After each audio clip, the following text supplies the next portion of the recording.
vous allez tous mourir, moi aussi. Personne n'y croit en fait, parce qu'ici vous êtes tous persuadés que en fait c'est pas pour vous. En fait, vous savez sur le papier que vous allez mourir, mais en fait vous allez au dernier moment vous allez trouver une astuce. En fait non, hein, vous allez tous crever. Et mon père va mourir. Mon père va mourir, il a un cancer. Et il a longtemps fumé, pendant 40 ans, et tout le monde lui disait ah, attention, tu vas avoir un cancer. Et en fait, il n'y croyait pas. Et moi, quand j'étais enfant, je noyais les cartouches de cigarettes.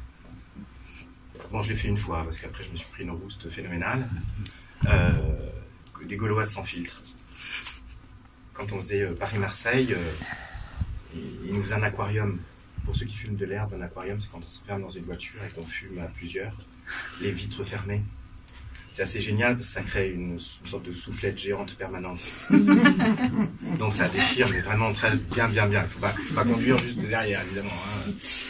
Et bon, lui, il nous faisait un aquarium à la Gauloise sans filtre parce qu'à l'époque, le tabagisme passif, le concept n'existait pas en fait. Il ne savait pas. Et en fait, donc son grand frère Jackie, a arrêté quand il avait 45 ans, quand Jackie avait 45 ans. Il a 10 ans de plus que mon père. Et puis ses frères ont commencé à lui dire mais non, mais il faut que tu arrêtes aussi. Et puis lui c'était le petit dernier. Je crois qu'il y avait un truc entre les trois frères, il y avait quelque chose. Parce que quand ils étaient petits, ils étaient très pauvres. Et ils se baignaient dans une bassine. Et là, vous vous dites, ah oui, il a raison. Ils étaient très pauvres. Eh oui, ils étaient très pauvres. Et donc, en fait, le premier frère se baignait, et après, le deuxième dans l'eau du deuxième frère, et le troisième, mon père, dans l'eau des deux autres. Et puis, il avait les chaussures aussi des deux autres. Voilà, c'était un peu... Et donc, après, avec ses frères, c'était toujours un peu tendu.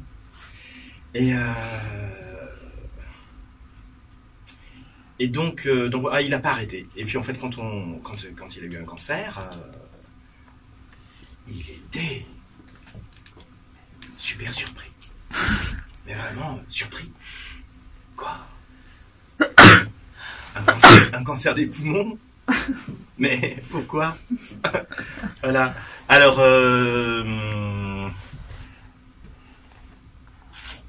bon, après, ils lui ont enlevé un poumon.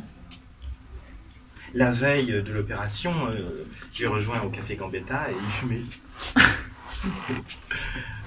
Et alors, en fait, je l'ai traité de con. J'avais pas l'habitude de traiter mon père de con. Et donc, je l'ai traité de con. Et alors, il m'a dit, mais juste c'est le dernier jour, j'arrête demain. Je dis, bah, bien sûr. Demain, on t'enlève un poumon. Donc, de toute façon, tu pourras pas fumer. Et puis après l'avoir traité de con, je me suis dit merde, je suis debout dans le café au comptoir avec mon père, je le traite de con, c'est la première fois, alors qu'il va peut-être mourir demain. On vous enlève un poumon, personne ne sait si on va s'en sortir. Donc du coup j'ai fait machine arrière, je lui ai dit que je l'aimais, enfin j'ai essayé de me couvrir, vous voyez, tout ce qu'on entend sur il faut dire aux gens qu'on les aime, quand ils ont encore vivant, ils disent non, il est trop tard, il est trop tard. Bon, alors moi je voulais pas être dans cette situation, donc je lui ai dit non mais oublie ce que je t'ai dit, rewind. C'est top, vas-y, fume tes cigarettes, ton paquet, enfin tes 2 paquets. Et voilà. Et en fait,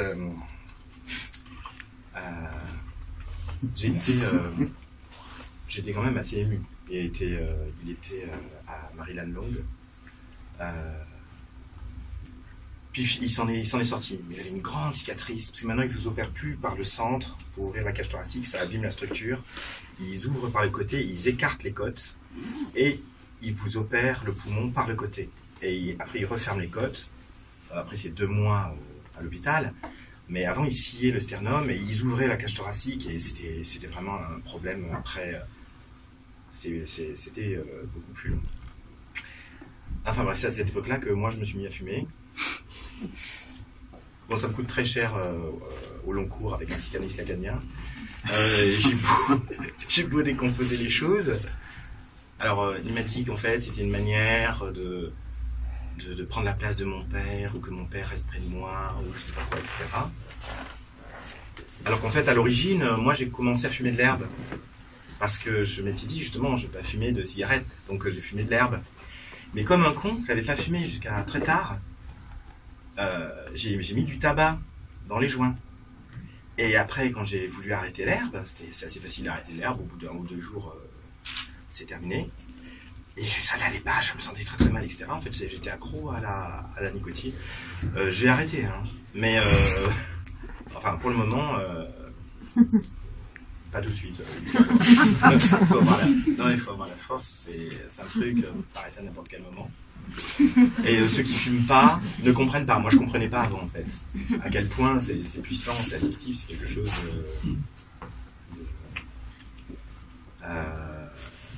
ouais, c'est quelque chose de puissant. Et alors là, je me suis dit que pendant que j'allais vous raconter votre histoire, enfin cette histoire, votre histoire aussi, parce que vos parents aussi vont mourir. Hein. Je sais pas, peut-être qu'il y en a qui l'ont déjà eu, dont le père est mort. Je sais pas. Mais ils vont mourir si vous avez de la chance avant vous. Enfin, en fait, si eux ont de la chance, ils mourront avant vous. En fait, c'est plutôt comme ça. Moi, j'ai des enfants et vraiment, je prie le Seigneur quand j'arrive à prier de mourir avant eux. Quoi. Je ne veux pas voir leur mort. Ou, voilà.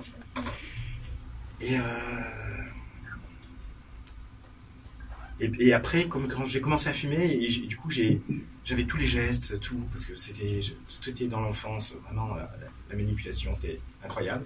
Et puis j'ai commencé à regarder les fumeurs. C'est comme quand j'ai perdu mes cheveux. J'ai découvert qu'il y avait des chauves. Parce que je ne les voyais pas avant. Mais moi, j'ai perdu mes cheveux en une nuit. Parce que je devais rendre un mémoire il y a longtemps, un mémoire de DEA.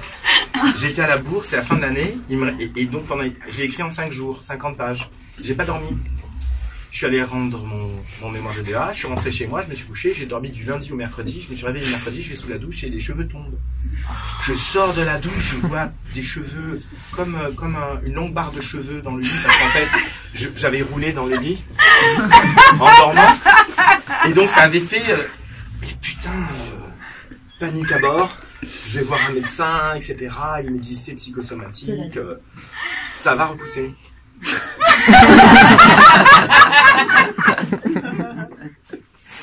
Ça va repousser.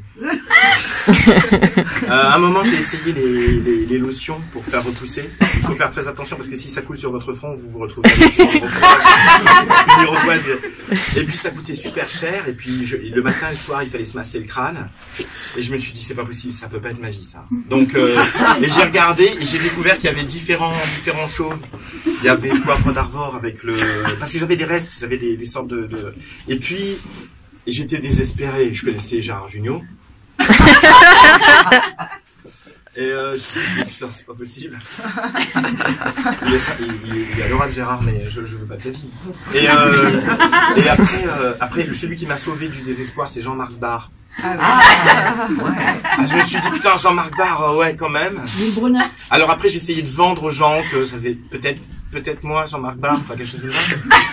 Ça marchait pas trop. Un problème de silhouette. Un peu plus tard, il y a eu Bruce Willis. Alors là, je me suis dit, ok, Bruce Willis. Enfin, j'ai vu que... Je sais qu'il ne faut pas fumer à l'intérieur, mais... Mais si quelqu'un n'est pas content, ben, il a qu'à me sucer.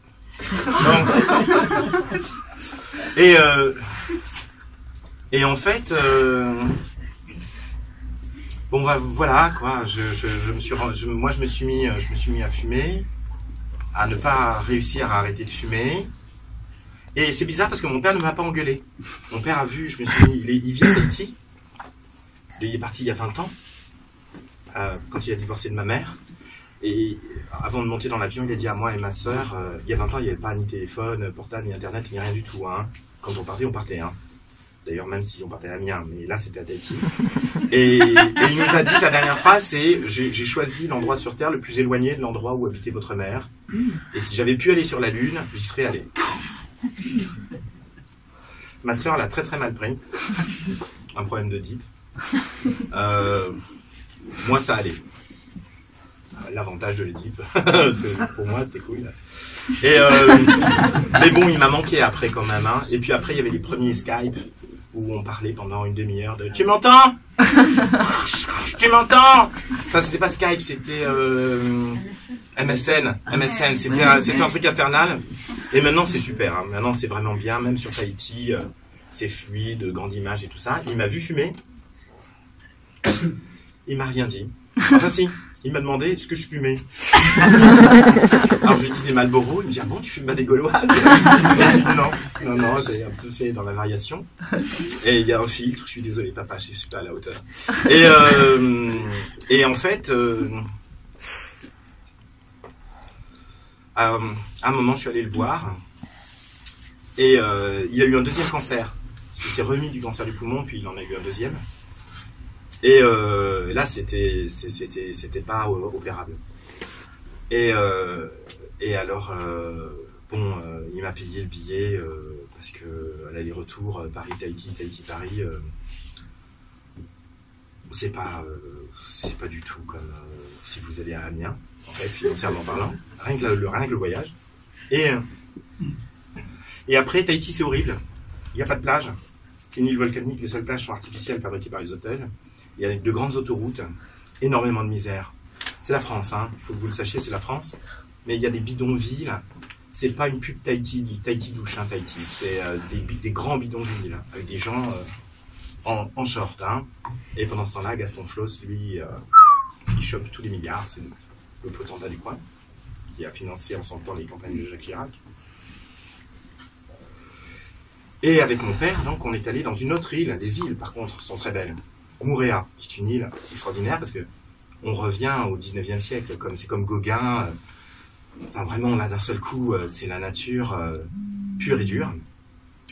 Et c'était très beau. Et on est allé dans une sorte de petite, il y a des huttes triangulaires comme ça, en bois, contre les tsunamis, etc. C'est d'ailleurs très rigolo parce que quand il y a un tsunami ou une tempête, toutes les constructions modernes dégagent et les seules huttes qui restent, c'est les huttes en bois de cette forme-là.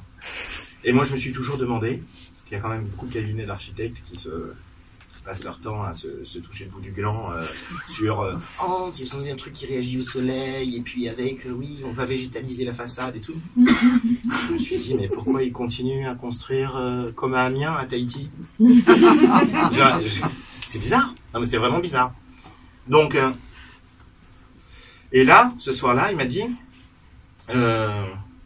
écoute, j'ai écrit mon testament, je vais te le donner, je en enverrai une copie à ta sœur, et je veux absolument que vous le respectiez. Alors là, je lui ai dit, oh putain, on est à Tahiti, là on est à Moorea et tout, parce que sur Skype, à chaque fois, il me parle de ses examens, tout ça, etc. C'est pénible, je suis pas médecin, je suis à 20 000 km, c'est l'expérience, je me dis, la seule chose que je peux faire pour lui, c'est l'écouter, mais au bout de 2 heures de Skype... c'est super violent, je raccroche, moi j'en ai pour 2 jours pour revenir à la normale. Et donc, je lui dis, c'est quoi ton testament? Moi je m'attendais, parce qu'on parle d'argent, quoi.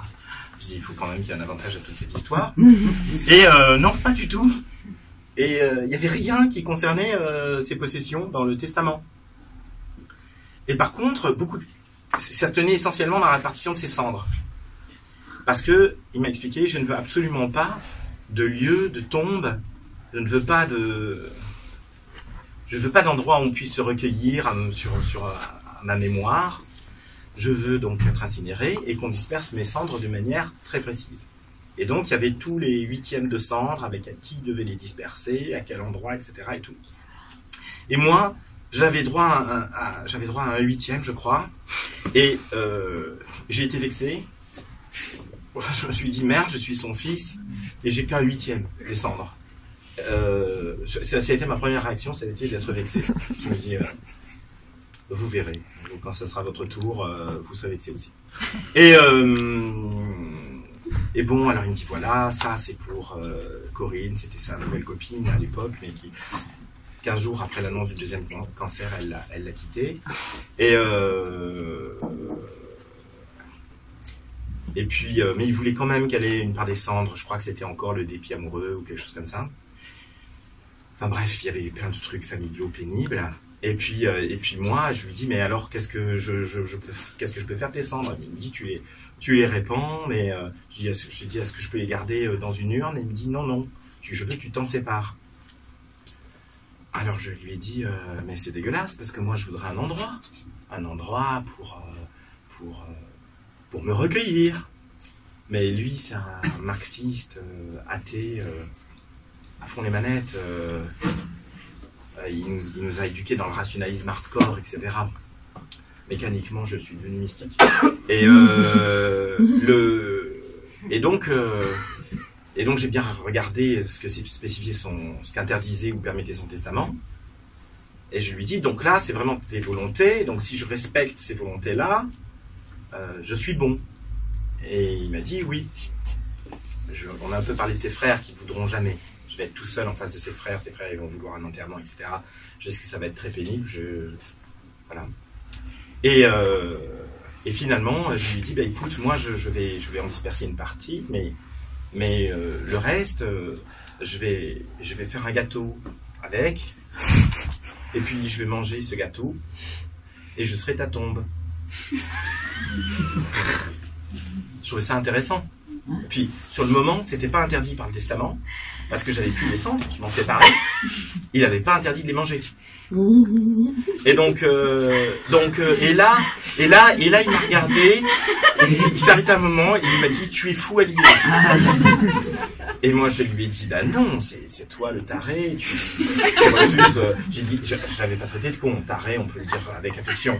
Et je lui ai dit, non, c'est toi, tu veux laisser aucune trace, aucun endroit, rien, tu penses pas aux autres, ça c'est égoïste, alors je respecte tes choix métaphysiques et tout ça, etc. Mais il fallait préciser qu'on pouvait pas manger tes cendres dans ton testament. Tu m'as pourri mon séjour à Montréal en me sortant sur la table le soir après avoir mangé du poulet à la banane.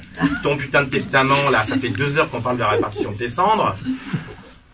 Voilà, il fallait le noter, il y a pas d'astérix, rien, c'est bon, c'est dans la poche, je vais me faire un cake. Et après il m'a dit bon, mais tu fais ce que tu veux, etc. Après j'ai eu une autre idée plus tard, je me suis dit je vais en garder aussi un peu, je vais mettre dans un tableau, je vais faire son portrait. Et comme ça il y aura ses cendres dans son portrait. Et donc je pourrais fétichiser à mort ce tableau, quoi. Donc, mais bon, ça me plaît moins que on peut toujours perdre un tableau, on peut le rater aussi. Je me suis dit, merde, t'imagines, tu rates le portrait de ton père fait avec ses cendres. Et là, je me suis dit, je vais m'en vouloir, je vais pas pouvoir le gérer, peut-être que ça va me faire arrêter la peinture, enfin des trucs. Donc finalement, bon. Je sais pas, mais peut-être que finalement j'ai tout mangé. Et après, le problème, c'est que 1 an ou 2 après, la loi a changé. Et maintenant, vous n'avez plus le droit de faire ce que vous voulez avec les cendres. Vous devez les répandre sur la pelouse du souvenir. La pelouse du souvenir. Putain, la pelouse du souvenir. Et alors, ironie du sort, il se trouve, je vous jure que c'est vrai, que j'habite rue, c'est-à-dire la rue qui est au nord. Et donc, il donne sur le cimetière. Donc, en face de mes fenêtres, il y a le cimetière. Et je vous jure que c'est vrai. En face, il y a le mur, il y a le cimetière. Juste en face, là, avant les tombes, c'est la pelouse du souvenir. Et donc, j'ai 2 enfants qui, quelquefois, font la fête, ils sautent sur les lits. Et juste en face, à 20 mètres, il y a des familles entières en train de pleurer et qui font des trucs comme ça. Je leur dis, arrêtez les petits, arrêtez, prenez vos iPads. Et parce que vous voyez pas que les gens pleurent là, et vous respectez pas les enfants ils sont pires que vous. Alors eux, la mort, c'est vraiment n'importe quoi. Donc voilà. Et là, bon, je me suis dit, hors de question, hein, j'ai vu 200 000 personnes sur cette pelouse, les cendres de mon père, il n'y a pas le moyen d'être incinéré à Tahiti, donc le corps va nécessairement être rapatrié, il a prévu tout, il a financé déjà le voyage du corps, etc. Et donc, Et il y a le crématorium à côté. Moi, je vois les tours du crématorium depuis chez moi. À chaque fois, je vois la fumée. Je me dis ah tiens, c'est pas un nouveau pape. Et donc j'ai prévu quelque chose. J'ai prévu quelque chose, c'est-à-dire que je vais faire semblant d'accepter la loi et qu'on va me donner l'urne avec les cendres et je vais me mettre à courir. Et alors je me dis, je vois pas du tout quel gardien ou quel officiant obséquieux du Père Lachaise va se mettre à courir après moi. Alors, rendez-nous les cendres. Donc en fait, j'ai déjà prévu le coup. Et puis s'ils me rattrapent, pitié pour eux, parce que je commence à vieillir, mais je peux encore frapper. Et donc ça, c'est réglé. La question est réglée. C'est déjà... c'est prévu. J'étais allé... J'ai déjà assisté à une incinération. On dit pas incinération, on dit quoi? Si, incinération. Au crématorium. C'était un copain qui s'appelait Alexandre, qui était compositeur de musique classique. Et il s'est jeté sous un train gare d'Austerlitz. Et en fait, le corps était tellement abîmé qu'ils l'ont mis dans le cercueil. On ne pouvait pas ouvrir le cercueil. Et moi, c'était juste un copain. C'était pas un ami proche. Mais je savais qu'il était incinéré ce jour-là, etc. J'y suis allé. Et il y avait d'autres amis qui étaient des amis proches à lui. Et j'ai assisté à la cérémonie qui était une cérémonie moderne et donc sordide parce que la musique c'était des vieilles baffles avec un truc, enfin c'était terrible. Mais par contre après ses amis sont venus parler, dire un mot. Et son ex-petite copine a parlé, s'est mise à pleurer, s'est jetée sur le cercueil. C'était pas du cinéma, hein, c'était pas une fille qui faisait du cinéma. C'était déchirant. Moi, je pleurais. Hein, tout le monde pleurait, c'était abominable. Et c'était un type très cultivé. J'avais pas compris pourquoi il avait fait ça. Après, je me suis renseigné. Et j'ai su pourquoi il l'avait fait. C'est qu'en fait, c'est un détour, mais je vous le raconte quand même parce que je sais que vous mourrez d'envie de le savoir. C'est que en fait, les compositeurs de musique classique ne gagnent pas beaucoup d'argent. Il vivait chez ses parents. Il avait 35 ans. Il vivait encore chez ses parents, qui eux étaient très riches. Ils avaient plusieurs grands appartements dans Paris, mais refusaient de lui laisser même un studio. Parce qu'il ne gagnait pas sa vie. Et il avait rencontré une jeune fille, et Alexandre était très timide. Donc je pense que c'était la première fille en fait avec laquelle il avait eu même des contacts physiques. Et il l'avait rencontrée à 33-34 ans. Et ça arrive, on n'y pense pas, mais il y a des gens qui ne touchent un corps que très très tard. Et en fait, elle voulait qu'il vienne vivre chez elle. Elle payait son loyer, c'était un petit studio, etc. Et lui, il a demandé l'autorisation à ses parents. Ce qui est très étrange quand on a 34-35 ans. Et sa mère lui a dit non. Et donc, il est allé voir sa copine en lui disant « Écoute, ça fait 2 mois que tu insistes pour que je vienne vivre chez toi. Mais je t'aime, mais je ne peux pas venir vivre avec toi. » Et là, elle lui a dit, mais on a un petit problème parce que je suis enceinte. Et c'était trop pour Alexandre, en fait. C'était alors là, vraiment, je pense qu'il avait eu son premier rapport sexuel quelques mois auparavant. C'était trop. Et alors lui, un peu automatiquement, il lui a dit, bah avorte, parce que c'est cool, quoi. Hein, l'avortement. Et c'est considéré comme cool depuis un bon moment déjà, même si ça a toujours de graves conséquences métaphysiques. Et donc du coup le droit à l'avortement c'est très bien parce qu'il y a des situations dans lesquelles c'est nécessaire. Mais après le réflexe, par exemple si j'ai pas avorté, je suis pas une femme libérée, je pense que c'est un problème. Et puis surtout on pense jamais au mec. Il y a des femmes qui disent ça. Oui. Mais j'ai entendu moi perso. Bon, j'ai pas envie de me lancer sur le film. Ouais, mais ouais. Voilà. Mais l'avortement, c'est pas cool. Non, non. Et donc, en fait, Alexandre a dit ça, en fait. Et elle l'a fait. Et une semaine après, lui, il avait réfléchi. Et il était prêt à aller vivre chez elle. Et donc, il l'a rappelé, il s'était quitté. Il l'a rappelé, il lui a dit, oui, mais ça y est, j'ai réfléchi, même si ma mère n'est pas d'accord, je viens vivre chez toi. Sauf que elle lui a dit, mais c'est trop tard, j'ai avorté. Donc, je veux plus être avec toi. Ça sépare souvent les couples, ces choses-là. Et le lendemain, il s'est jeté sous un train gare d'Austerlitz. Et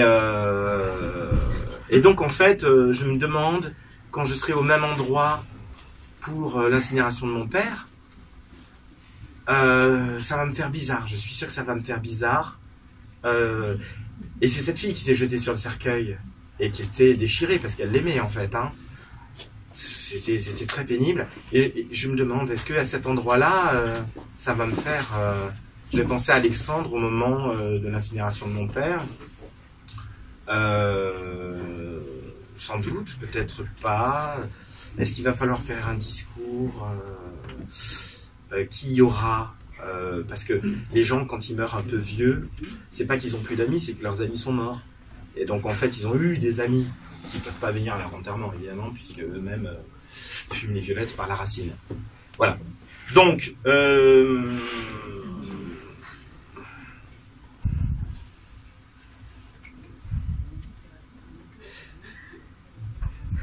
à un moment, je me suis dit, je vais venir ici et je vais lire le testament de mon père.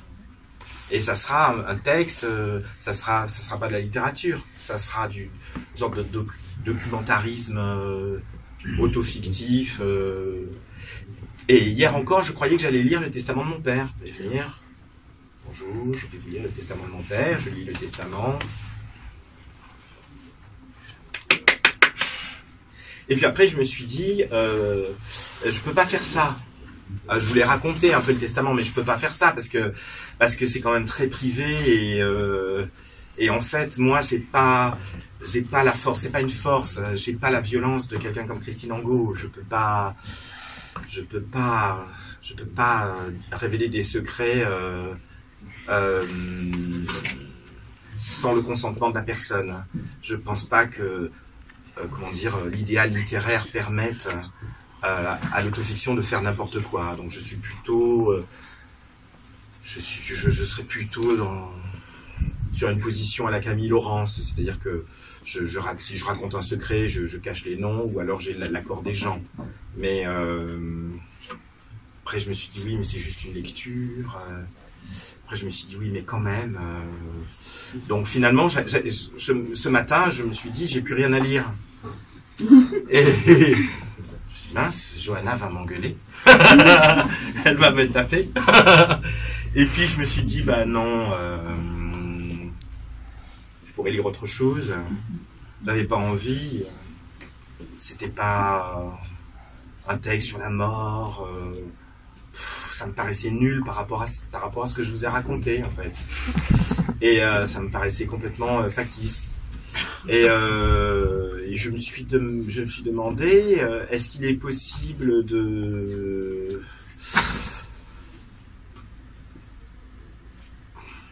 Qu'est-ce qui est vraiment important à partager est-ce que c'est la littérature ou est-ce que c'est une forme de sincérité? Alors, j'ai fait le pari que c'était une forme de sincérité, même si elle est informe et un peu maladroite. Bravo.